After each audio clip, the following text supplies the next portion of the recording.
My name is Grace. I'm 24 years old and just graduated with a degree in business communications from a small college in Pennsylvania. If you had asked me 3 years ago whether I'd end up moving back into my parents' old beige house in the suburbs of Pittsburgh after graduation, I would have laughed out loud. But life has a funny way of reminding you that not everything goes according to plan. I returned to my family's familiar beige house on a gloomy April afternoon, gripping the handle of my worn-out suitcase. In my mind, I kept telling myself this was only temporary. 3 months, maybe 4 at most, and I'd save up enough for a deposit on a small apartment near downtown. I had already pictured it in my mind. Big windows filled with sunlight, a cozy kitchen, and quiet evenings with just me and a cup of hot tea. Thankfully, the job hunt didn't drag out like I feared. Within 2 weeks, I received an offer from Madison & Cole, a fast-growing marketing firm in downtown Pittsburgh. The starting salary wasn't sky-high, but it was good enough to make me feel secure. Plus, the quarterly performance bonuses sounded promising. If I did well, I could reach my goal of financial independence even faster. That night, I sat at the dinner table with my parents, my heart full of excitement. Mom was serving tomato meatballs, and Dad was flipping through an old newspaper.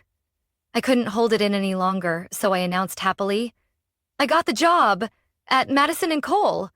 Good salary, and there are quarterly bonuses, too." The clinking of forks and knives stopped immediately. Before I even realized the shift in the air, Mom put down her fork, her eyes serious.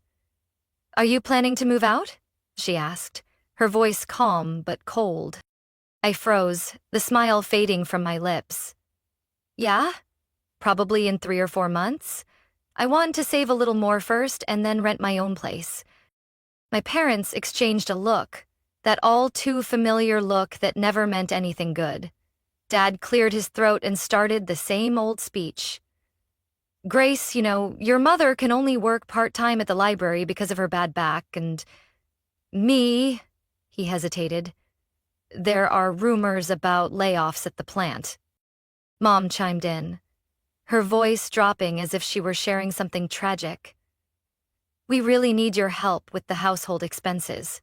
Staying here rent-free would be easier for your job, too. It just makes more sense, don't you think?" I looked down at the cooling meatballs on my plate, a heavy feeling settling in my chest. They weren't wrong. But another part of me, the part that longed for freedom, screamed in protest. In the end, I nodded and forced a smile. "I guess I can stay a little longer." And just like that, my new life began. I woke up early for work, contributed to the utility bills at night, and had dinner with my parents. At first, it seemed fine. I kept telling myself I was doing the right thing, helping my family for a little while, and soon I'd have my own place. I kept convincing myself that it was just temporary, that 3 months would fly by. But when the 4th month rolled around, I started realizing something was very wrong. One Friday evening, after a long, exhausting day of working on a new client campaign, I walked through the door only to find Mom waiting for me in the living room. A large envelope sat on the table in front of her, like it had been waiting all day. I hadn't even taken off my shoes when she spoke, her voice soft but colder than the winter wind outside. "Grace, your father and I did some calculations. With your current salary, you can afford to contribute more to the household expenses." I blinked, feeling a chill run down my spine. "What do you mean?" Dad walked out from the kitchen holding a water bill, his voice dropping. "Electricity, water, internet? Everything's going up. We can't keep covering it all by ourselves." I gripped the strap of my bag tighter.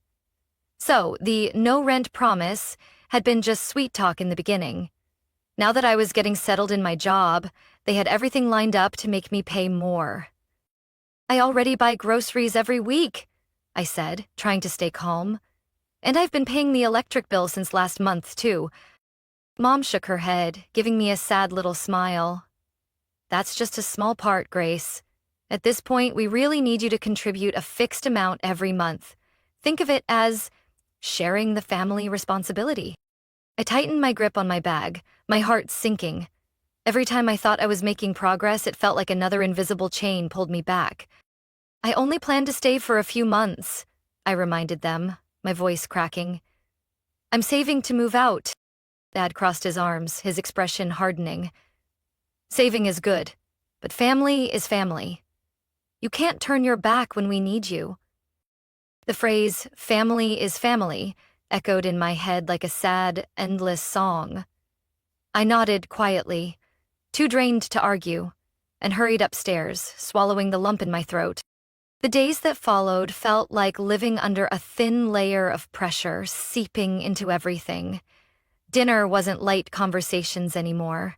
It was a steady stream of subtle reminders about rising gas bills, roof repairs, and new expenses.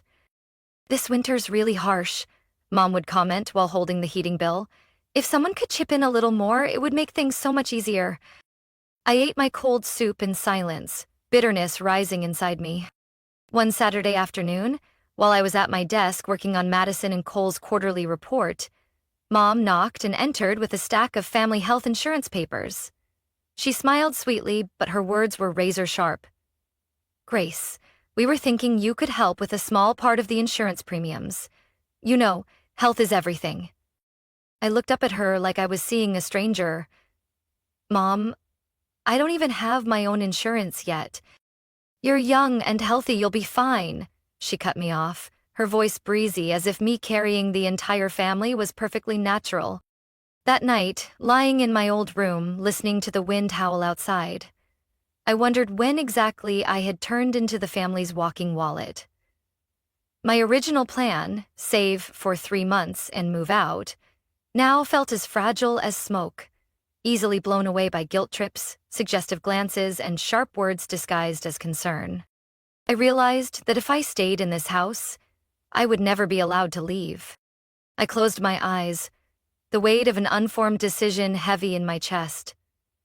But deep down, a tiny flame flickered. I knew I couldn't stay like this forever. I hadn't even mapped out my next move yet when, one Sunday afternoon, the front door swung open, and with the cold October breeze came my sister. Lauren. Lauren, 8 years older than me, was married to a man named Craig and had 2 young kids, Ella, who was 5, and Mason, who was 3. She had lived 2 states away, but today she showed up unexpectedly with her whole family, laughter echoing through the hallway. Ian went for the gases and Grace leaned back in differential music. Travis and Craig, this is actually... There are so many guys here, crowding me. "Alan, Mason, it's been so long." She rushed over, hugging and fussing over the kids like they were the most adorable beings on earth. I stood at the kitchen doorway, a glass of water in my hand, quietly observing. A part of me was already used to this, the way Mom lit up at the sight of Lauren, the way Dad abandoned his favorite sports broadcast to greet Craig at the door, the way the entire house seemed truly alive only when Lauren was around. "Grace, could you grab another glass for Craig?" Mom said sweetly without even glancing at me. I set my water glass down and silently fetched another one, like a shadow moving through the room. That night, I learned something new. It didn't matter that I was grown, that I had graduated with honors, or that I was shouldering a large part of the household expenses. In my parents' eyes, I would always be the background to Lauren's spotlight. Throughout dinner, every conversation revolved around her. Mom couldn't stop asking about the new house Lauren and Craig had just bought, the private school they were considering for Ella, or the luxury Christmas vacation they were planning. "Has Ella learned to read yet?" my mom asked, her eyes sparkling with pride. "She's already reading children's books, Mom," Lauren beamed. "And Mason is learning how to swim. He's doing great." "That's wonderful," Mom exclaimed, turning to my dad, her face full of pride. "Our daughter really is the best." No one asked me about my job at Madison and Cole. No one asked about the campaigns I had won, the nights I stayed up to meet deadlines. No one cared that I was trying, that I was building a life of my own. I cut my meatball into small pieces, chewing silently, barely tasting anything. After dinner, while I was washing dishes, Lauren casually appeared behind me, leaning against the kitchen counter. sipping a glass of white wine. "You're still living here?" she chuckled, as if it was the most bizarre thing. "Yeah," I replied shortly, scrubbing a plate under the hot water. "You know," she sang, "living with your parents at this age is a little weird." I turned and looked straight into her pale blue eyes. "The same as Mom's." "I'm here to help them pay the bills," I said, trying to keep my voice calm. Lauren shrugged and took another sip. "Well, someone had to do it. Lucky for them, they have you." Her smile was light, but every word felt like a needle picking my chest. That night, sitting in my room, listening to Lauren and Craig laughing in the living room, I didn't even feel sad anymore. Just a cold numbness. I was never the first choice. I had never even been a choice. In this house, I was nothing more than the backup, the unpaid help, the placeholder when Lauren's spotlight dimmed even slightly. A thought crept into my mind, clearer than ever. If I didn't save myself, no one would. Everything changed quickly. Just 2 weeks after Lauren and Craig temporarily moved in with my parents, claiming their new house was under renovation. I still remember that afternoon vividly, dragging myself up the porch steps after a long day at work, only to see their SUV parked out front, and hear the loud shrieks of the kids from the yard. Mom, her face lit up like I'd never seen, greeted me at the door. "Grace, thank goodness you're home." "Ella and Mason are full of energy. Your father and I can't keep up." I hadn't even taken off my coat when Mason crashed into my legs, hands sticky with chocolate, and Ella ran circles around the sofa with a marker in her hand. Lauren poked her head out from the kitchen, her golden hair tied up high, her face bright and carefree. "Sweetheart, perfect timing. We were thinking of grabbing dinner out. You don't mind watching the kids for a few hours, do you?" I opened my mouth to protest, but Mom was quicker, her voice sweet as syrup. "You know your father and I aren't as spry anymore, Grace. You're the only one fast enough to keep up with them." I looked around at the messy house, toys scattered everywhere, new stains on the carpet, and swallowed the lump in my throat. "Just a few hours," I muttered, convincing myself. But a few hours was never just a few hours. Dinner turned into drinks with friends, then coffee, then a late movie. That night, I stayed up until nearly midnight, coaxing Mason to sleep, while Ella lay crying for her mom.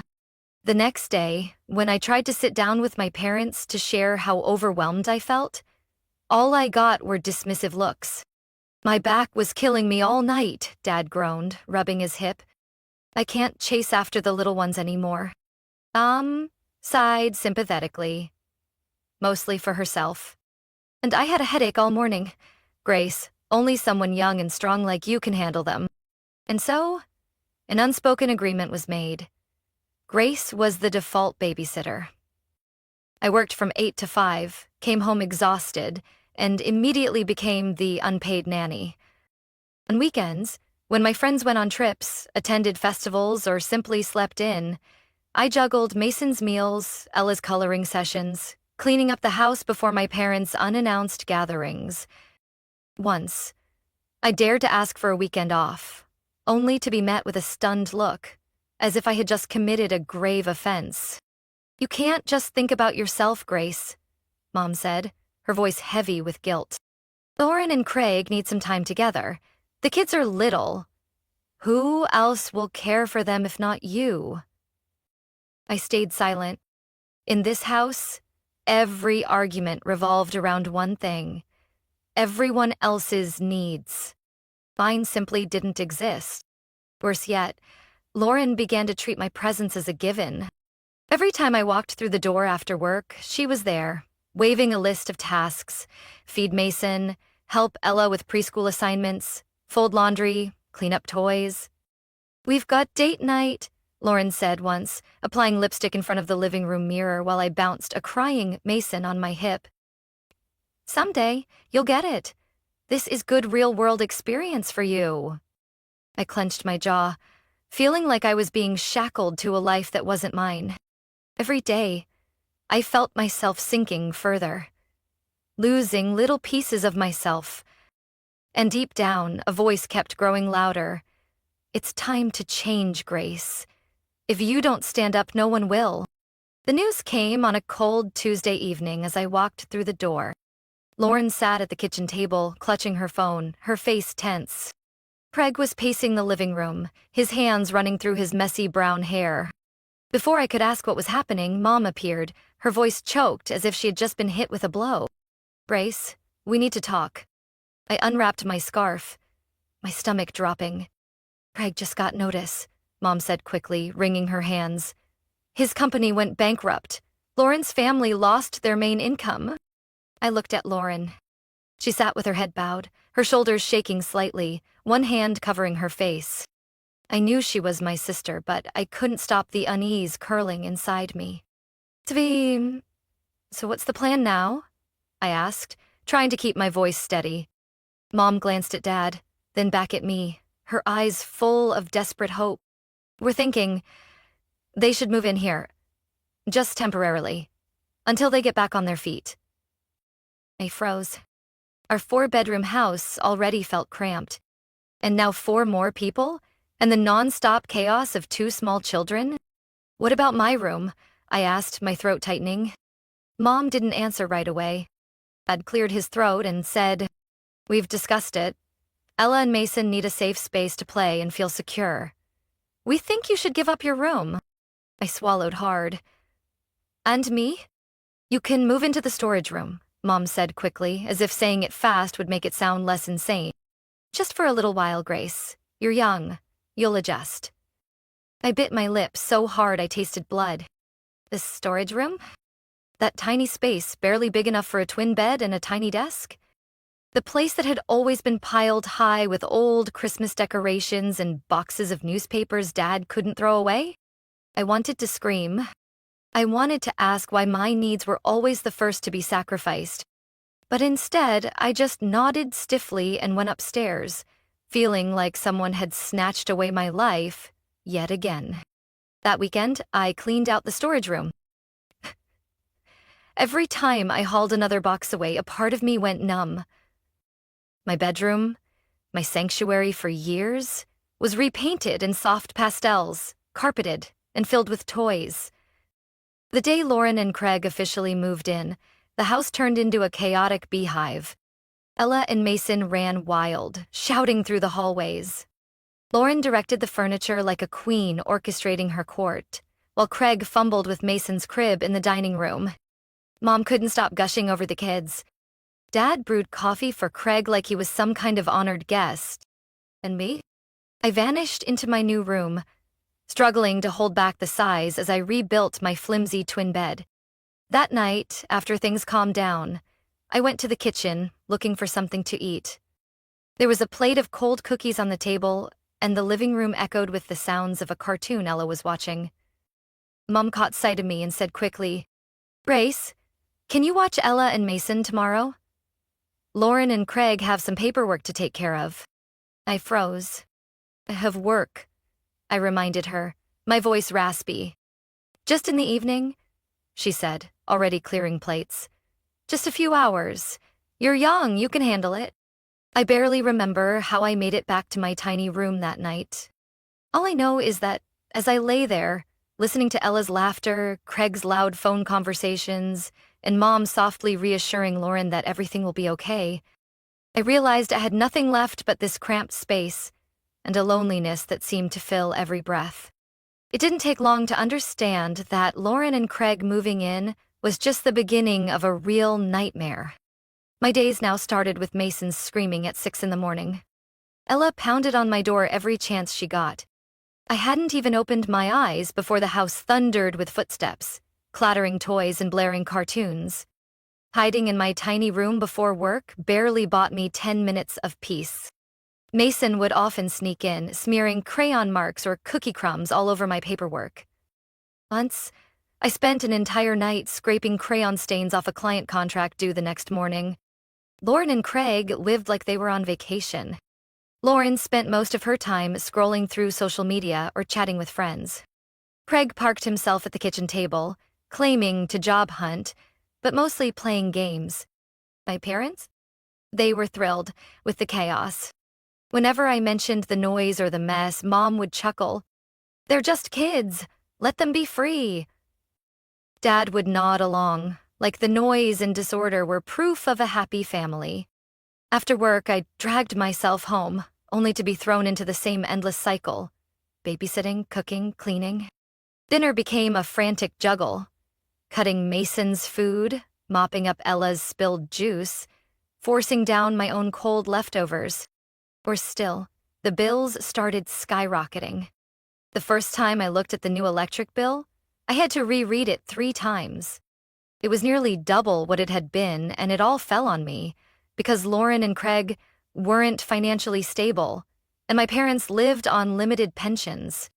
When I brought it up one Thursday night at dinner, my hands shook despite trying to stay calm. "We need to talk about the bills," I said, laying the electric bill on the table. "I can't keep covering everything by myself." Lauren looked up from her phone, frowning. "Grace, bringing up money right now is really insensitive." Mom immediately chimed in, her voice full of reproach. "You know Lauren and Craig are struggling. Family is supposed to support each other, not nickel and dime everything." I clenched my fists under the table, my chest tight. "And who's supporting me?" I asked, my voice trembling. "I'm working full-time too. I need to save for my own future." Craig snorted, muttering, "What future does a single girl even need to save for?" Later that year, it felt like a slap to the face. I stood up, my chair screeching against the floor. "I get it," I said coldly, gathering the bill into my hands. "I'll handle my part. The rest, figure it out yourselves." I turned and walked back toward the storage room. The sound of laughter and murmured comments behind me like 1,000 tiny knives. That night, I couldn't sleep. I lay awake on the small bed, listening to footsteps running wild down the hallway, the late-night TV blaring downstairs, and my mother murmuring about how Lauren handles family pressure so well. In the darkness, one thought blazed clearly in my mind. I couldn't keep living like this. If I stayed any longer, I would lose whatever was left of myself. For the first time in months, I sat up, opened my laptop, and started searching for apartments. I didn't know where I was going yet, but one thing was certain. I was leaving, and this time, I wasn't looking back. Saturday morning, just as I finished making my coffee, Mom appeared in the kitchen, holding a thick stack of bills. She dropped it on the table with a heavy thud, as if she wanted the whole world to hear. "Grace, we need to talk about the electricity, water, internet, and grocery bills," she began, her expression serious. I set my coffee down, my heart sinking. I knew this conversation wouldn't end well. "Everything's gotten more expensive," Mom continued, her voice tinged with reproach. "There are more people living here now. Of course, expenses are higher." I nodded, trying to stay calm. "That's why I suggested," I said slowly, "that everyone should share the living costs fairly, each family a portion and me a portion. That way, it's easier for everyone." The kitchen fell into sudden silence. Lauren came down the stairs, her hair neat, her face fresh, as if nothing was wrong. Overhearing the conversation, she let out a dry laugh that sent chills down my spine. "Oh, Grace," Lauren said, her voice sugary sweet but dripping with sarcasm. "Are you really going to nickel and dime your own family?" Craig called out from the living room, throwing in another jab that made my blood boil. "We're struggling right now, and you still have the heart to bring this up?" Dad shook his head and sighed like I was the most ungrateful child in America. "Family means sacrifice, Grace. You can't always think about dollars and cents." Mom delivered the final blow, her voice firm as a gavel. "If you're not willing to help when the family's struggling, what kind of family member are you?" I bit my lip hard, swallowing all the arguments stuck in my throat. Any reason I gave would just be crushed under the ungrateful label they were eager to slap on me. I turned away, feeling my heart being squeezed tight. The coffee in my hand had gone cold, just like the numbness spreading through me. From that day on, my resentment wasn't just a quiet simmer anymore. It became a storm, growing bigger and stronger every day. Lauren and Craig kept using me as their free weekend nanny. Every Friday afternoon, I'd get a text from Lauren. Something like, "Craig and I have plans tomorrow night. You'll watch Ellen Mason, right? Thanks, love." As if it was a given, not even worth asking. My parents kept using their health as an excuse anytime I hinted that maybe they should help. Dad's got a headache. Ari's mom's back is acting up. We're getting old, Grace. The same broken record over and over. Meanwhile, I was stuck in a never-ending loop. Work, pay bills, babysit, clean, collect. One time, I dared to say no. A simple text. "I'm busy this weekend, can't babysit." Within minutes, my phone blew up with missed calls and guilt trip messages from Mom, Dad, and Lauren, all with the same accusatory tone. "You're letting the family down. Your sister has been through so much. Only selfish people turn their backs on family in tough times." Every word felt like a dagger in my pride. But this time, instead of feeling guilty, I just felt empty. Sunday night, as I cleaned up toys scattered across the living room, Lauren strolled in with a smoothie in hand. "Craig and I are going to look at model homes tomorrow morning," she said casually. "So you'll need to watch the kids again." I froze, looking at her, feeling nothing but ice inside. "You do realize," I said, my words sharp as stone, "that I have a life too?" Lauren shrugged and smiled coldly. "Oh, Grace, you live with your parents and work a desk job. What could you possibly be so busy with?" I stood up straight, staring directly into her eyes. For the first time in months, I felt no fear. No hesitation. "Just wait," I said softly. "You'll find out soon enough." I turned and walked away, leaving behind Lauren's annoyed, confused face. Inside me, a plan was forming. And this time, I swore no one was going to crush my dreams again. I sat, curled up in the cramped storage room, the dim light from an old desk lamp casting uneven shadows on the walls. In my hands was a text from Rachel, my best friend from college. "Grace, we're planning a ski trip to Blue Ridge Mountain this weekend. Come with us. You need a break from that madhouse." I stared at the screen, torn. Part of me wanted to say no, like always, claim I was too busy, had family obligations, or just fear. But this time, a fierce need flooded through me. I had to get out. I had to breathe. I had to remind myself that another life existed beyond this endless cycle of bills, babysitting, and cleaning. I typed back, "I'm in. Save me a spot." Just then, I heard a knock at the door. Lauren peeked in. Her perfect golden hair tied up neatly, her smile bright like she had never known hardship. "Bruce," she sang. "Craig and I got invited to Uncle Gene's birthday party downtown this Saturday. Mom and Dad are coming too. You'll watch Ellen Mason, right?" I looked up, my voice calmer than even I expected. "Sorry, I won't be home this weekend." Lauren frowned, not understanding. "Why?" "I'm going skiing with my friends," I repeated, emphasizing every word.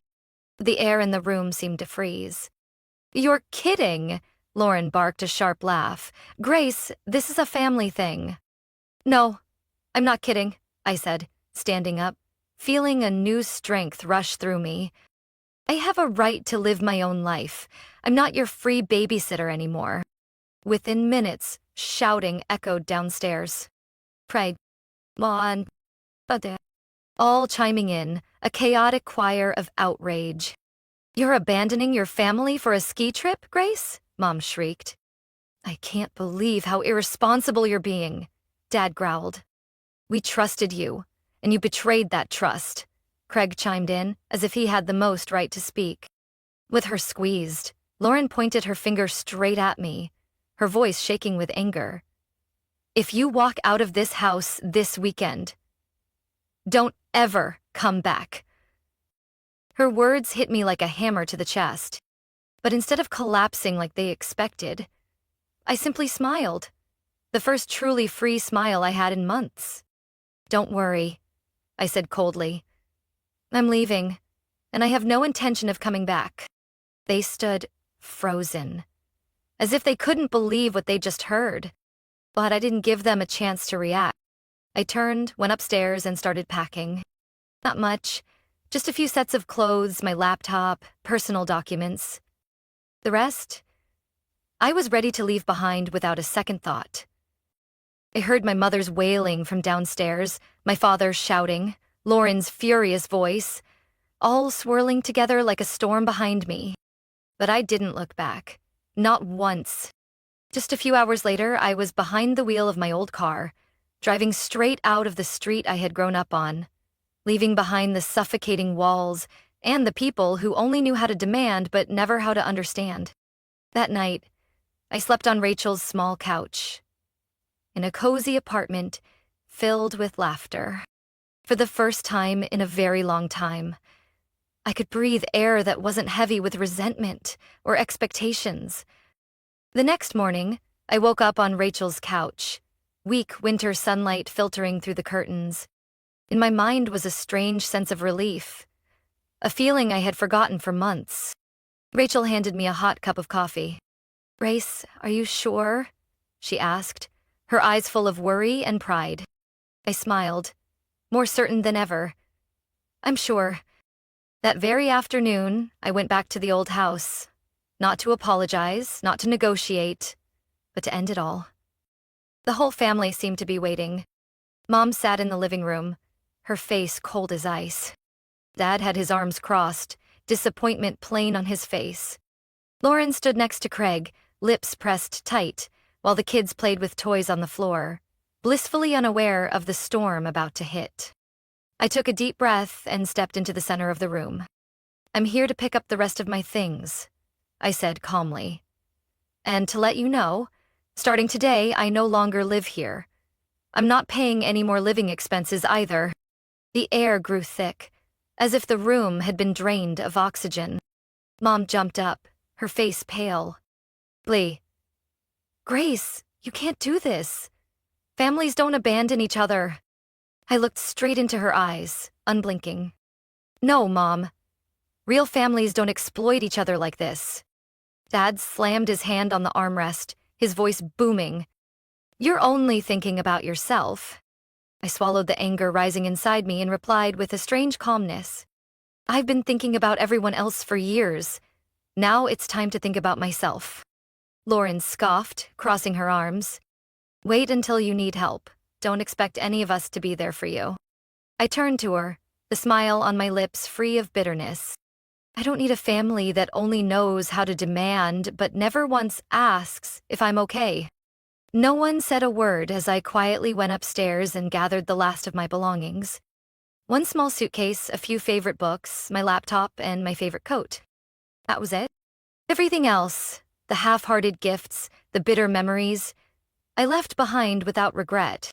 As I dragged my suitcase down the stairs, Mom rushed toward me, grabbing my arm, desperation in her eyes. "Grace, please think it over. You'll regret this." I gently freed my arm from her grip and whispered, "No, Mom. I'd regret staying." I opened the door.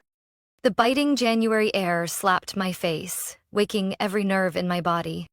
I pulled my suitcase across the threshold, stepping outside, letting the old wooden door close behind me like the final period on a long, painful chapter. Driving back to Rachel's small apartment, my phone buzzed nonstop with calls and texts. I didn't even need to read them to know what they said. Rachel welcomed me with a warm smile and a tight hug. "Welcome back to the world where people love themselves," she whispered. That night, sitting on the tiny balcony, wrapped in a fluffy blanket, sipping hot cocoa, I felt truly alive, for the first time in years. No more accusations. No more crushing pressure. Just sweet, peaceful silence. Like a winter night without wind. 3 days later, I signed the lease for my very first apartment. A small, bright place just 15 minutes from work. It wasn't perfect. The walls had a few cracks, the floors were old, and the heater made a low humming noise. But to me, it felt like an entire kingdom of freedom. I laid fresh sheets on the bed, stacked my books on a shelf, hung a landscape photo on the wall, and when I finished, I stood in the center of the room, overwhelmed with indescribable joy. This was where I would start again. The first few days in my new apartment felt like a dream I once thought I could never have. Every morning, I woke up to sunlight pouring into my room, made myself a hot coffee, and sat in the armchair by the window, soaking in the absolute peace. No crying kids. No blaring TV. No one calling my name with endless demands. Just me, my little space, and complete tranquility. My bank account began to change too. No more covering electricity, water, and internet bills for an entire household. My paycheck was now enough for rent, personal expenses, and even savings. For the first time in years, I could afford little luxuries: a new book, a dinner at my favorite Italian restaurant, a weekend trip to the beach. I signed up for a yoga class nearby, made new friends, and slowly built a life I never thought I could have. A life not suffocated by expectations and unreasonable demands. But of course, my family didn't let go easily. The first message came on a Sunday night, just as I put my feet up and got ready to watch my favorite movie. Mom texted, "Brace. Your father and I need to talk. The family can't stay divided like this. Then Warren, do you know the kids keep asking about you? Don't you feel guilty?" Craig wasn't far behind. "At the very least, you should be grateful to the people who raised you." The messages flooded in like a rising tide.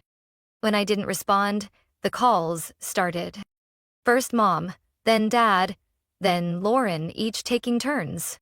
I held my phone, watching it light up and go dark again and again, feeling no guilt anymore. Instead, a cold, steady calm filled me. I was too familiar with this emotional manipulation, sweet words laced with threats, fake tears mixed with accusations.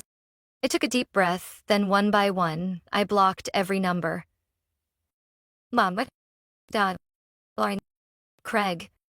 Then I opened my social media accounts and cut ties with anyone who could act as a bridge for their complaints and guilt trips to find their way back to me. It wasn't easy. My hand trembled slightly as I pressed the block button.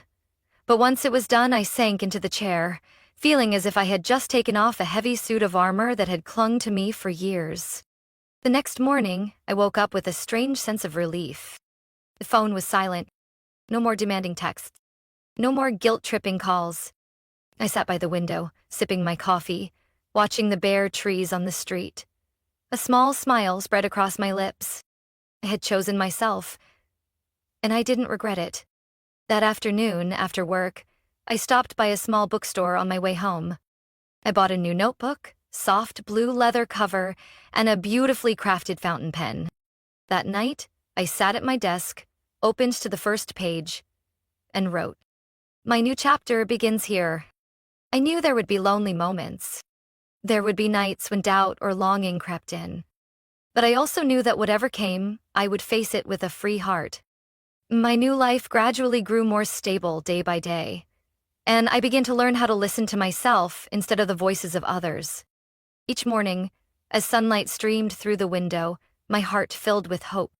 I learned to savor the small things: a fragrant cup of tea, a favorite song playing while cooking, a lazy afternoon walk around the park near my apartment. These joys had once been buried under the shouts, the frowns, and the endless demands. I slowly realized that I didn't need permission to live the life I wanted. I no longer had to prove my worth by sacrificing for people who had never truly valued me.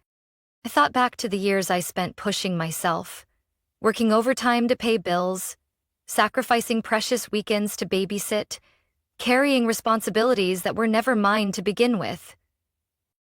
All that time, I believed that if I worked hard enough, loved deep enough, I would eventually be recognized. But the truth was, my kindness only made others feel entitled. One late night, while jotting notes in my new notebook, I wrote a sentence, one word at a time, like a promise to myself. I deserved to be loved, respected, and free to choose my own life. I realized that love isn't blind sacrifice. It's not giving up yourself for scraps of affection. True love is about uplifting, sharing, and mutual respect. things I had never received in my old home. From then on, I started setting clear boundaries. I learned how to say no to unreasonable demands without feeling guilty for putting myself first. I spent time building my career, taking soft skills classes, and even signing up for a weekend cooking course, something I had never dared to do before because I was always giving my time away to others. Weekends were no longer spent staggering from exhaustion but became precious moments of true enjoyment.